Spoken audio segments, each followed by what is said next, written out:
Is dry needling going to ruin our profession? In my experience, personal experience, dry needling is only going to make our profession better. Explain. So in the first few years of practice, so I live in an area with, a good amount of population to ratio acupuncturists. As in, it's not oversaturated where you are. Yeah. So I don't live in an oversaturated market, but I definitely live in our city is a massive city for allopathic medicine. Yeah. So we have 16 hospitals, and it's a massive medical industrial complex. So we have a huge amount of PTs, both independent and in with the hospitals. And so we treat, or we have a lot of people that also see chiropractors that even do dry needling. So in my experience, I was adamantly against dry needling years 1 through 3 as this is, and not even that they're wrong, right? But actually that this is actually just going to take away business from me. So my personal understanding, and this could be wrong, is when I think about acupuncture, I think about maybe 8 distinct levels of treatment, and maybe the last one being treat at the source of the pain kind of thing. Yeah. So if the person has a pain in their neck, you treat the distal end, right? That's the way we start. And then if you fuck that up and you can't figure that out, eight treatments later, you're needling into the muscle, and that's dry needling to me. So a lot in the beginning of practice, what I was seeing was mysteriously people coming to me and they're so I've seen both. I've seen dry needling that saves people's lives, and that's great. I'm glad that they found that person. But I've seen a lot of, hey, I had lateral epicondylitis and I got it dry needled and I got asthma.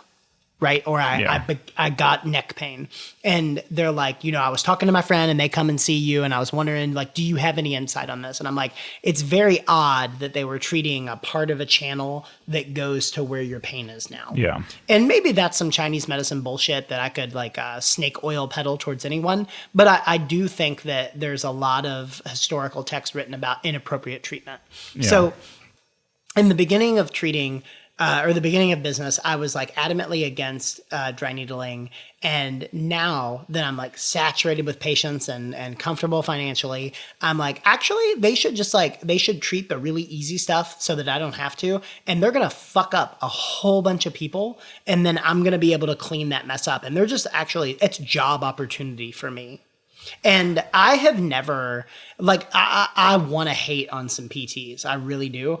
I've never run into a PT that did not illustrate to their patient that it is different than acupuncture. And acupuncture is a completely different thing and a completely viable thing that they should also maybe seek out. So although I might not agree with what they're doing, so I don't hate the PTs, but maybe I hate the medical industrial complex that was hey, chiropractic and acupuncture is taking away. We should actually just invent something that does chiropractic and acupuncture and also steal their cupping and their gua sha, because that's how I feel. I'm a conspiracy theorist. But I nowadays I'm fuck no, let them fuck it up. They're either gonna take care of the low hanging fruit, or they're gonna fuck something up and I'm gonna have to treat it. And I've got more expertise, so that's great. Because that was always kind of my thought, where I feel other people are oh, they're encroaching on our turf, but I'm I kind of feel dry needling makes sense. If you have neck pain and somebody sticks needles in your neck and it makes it better, stick it in your neck. Let them do it. And it's kind of like I had one student that he was in the UFC. He was he coached MMA fighters, and he was I'm just here because I want to be able to treat my fighters. I'm that kind of makes sense. If you want to stick needles in someone's butt to treat their sciatica, stick needles in the butt. Do you really need to go through 4 years of school to learn the Shanghan Lun and to learn and to take classes on gynecology and shit like that? If somebody wants to stick needles in your neck to treat a headache, let them do that. Give them 6 weeks. I want to be, personally, I want to be the sage on the mountain, with the robes and the tea, and that's me. But there's a lot of people on the planet, and a lot of people on the planet have ass pain. And if people can make their ass pain better, I'm not upset about it. My whole argument for business, a lot of the times when I talk to prospective students or other acupuncturists, is the medicine, it's kind of fucking magic.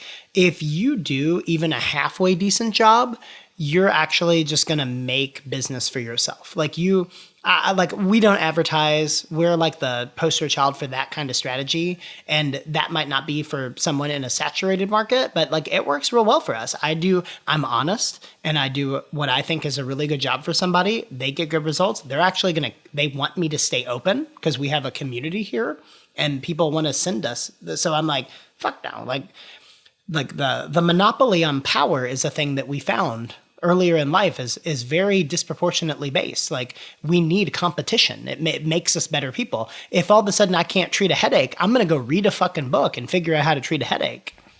And I kind of feel like if you're threatened by dry needling, like that's your own fucking fault. It's like just in terms of running a business, like it's your job to differentiate yourself.